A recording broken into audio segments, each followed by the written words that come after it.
have to be interested in arts and culture. Kag dedicated sa mga projects kini sa bataan. Kag sa mga cultural activities ng university.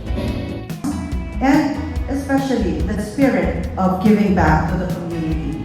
The Circulo De Bacolod Foundation embodies all these values and more. Through the advocacy and programs of your organization, I hope that Bacolodnons, especially more young people, continue not only to be knowledgeable of our history and our heritage, but like our forefathers, face the future with optimism, knowledge, courage, and boldness.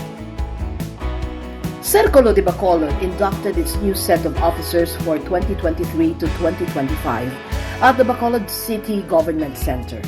Victoria Angudong is now the 5th president of the organization. Bacolod City Councilor M. Ang administered the oath of the new members. Circulo De Bacolod has been officially registered in August of 2000. In 1998, up to the present, Circulo De Bacolod is headed and was formed by the unmatched leadership of former Congressman and City Administrator Attorney John Orola Jr.